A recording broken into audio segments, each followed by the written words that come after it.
এই মহিলাগুলা কারা আমি জানি না। ছেলের কাছে ছেলের বাবা লাস্ট ক্যান্সারের রোগী বাঁচবে না, বলছে বাবা আমি একটু গরুর মাংস খাবো। ছেলে বলছে বাবা এখন তো টাকা নাই, বেতন পাইয়া তোমার জন্য গরুর মাংস আনবো। তো ছেলে বাবার জন্য মুরগি কিনা পাঠাইছে একটা, আর পোলাওর চাল কিনা পাঠাইছে, আপেল 1 কেজি, কমলা 1 কেজি, তারপরে হচ্ছে মিষ্টি জুস সব পাঠাইছে। ছেলের বউরে বলছে আমি দেবো কেন, আমার বাবা খাইতে চাইছে কখন মইরা যায়, তুমি নিয়ে দিয়ে আসো, সবাই বলবে ছেলের বউ দিছে। ছেলের বউ করছে কি, ছেলে অফিসে যাওয়ার পর একটা আপেল, একটা কমলা, একটা মালটা নিয়ে আর গেছে শ্বশুর বাড়িতে, নিজে যায় নাই, নিজের ছেলে ছোট একটা ছেলেরে দিয়া পাঠাইছে। তো এইসব মহিলা মানুষ কারা কারা, কোন মা বাবার ঘরে জন্ম আমি জানি না। তারপরে ছেলের ফোন দিছে যে মা সব কিছু পাইছো, তোমার বউরে দেওয়া পাঠাইছি। কয় না না আমি তো কিছু পাই নাই, একটা একটা করে দিয়ে গেছে, আর তোর বউ তো আসে নাই, তোর ছেলেরে দেওয়া পাঠাইছে। তো তারপরে সেই জিনিস আবার ছেলে আবার বাসায় যা জিজ্ঞেস করছে যে তুমি নাকি এই কাজ করছো, এই নিয়ে অনেক মারামারি, বউরে মাইরা একদম ফাটায় ফেলাইছে।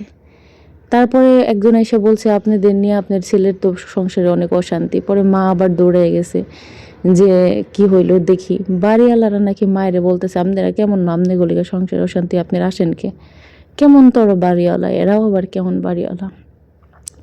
এইভাবে করে ঝগড়া লেগে বাবা মার কাছে চলে আসছে ছেলেটা।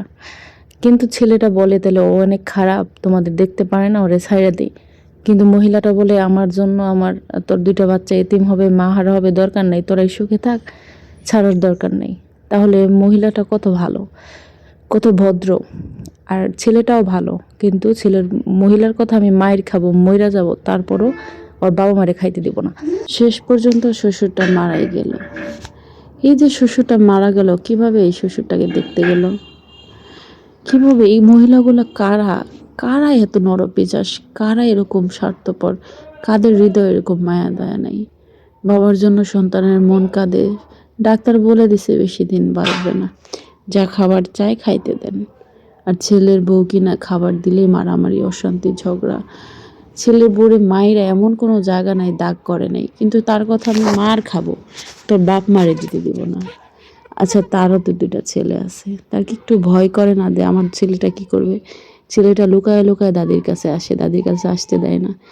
ছেলেটা বলে তোমারও আমি বড় হয়ে ভাত দিব না, আমার দাদিরে কষ্ট দাও, নানি আসলে তো নানিরে ঠিকই সব কিছু দাও, আমার দাদিরে ভাত দাও না কেন? শাশুড়ি গেলে নাকি বসতেও বলে না, ওদের সুখের জন্য শাশুড়ি দূরে আলাদা থাকে যে ওরা ভালো থাকুক। তাও ওই মহিলা ছেলেরে অ্যাকাউন্ট নাম্বার সব কিছু অফিসের ওর মোবাইলে সেভ করা, যাতে মায়েরে না দিতে পারে। আল্লাহ এগুলোকে হেদায়েত দেন।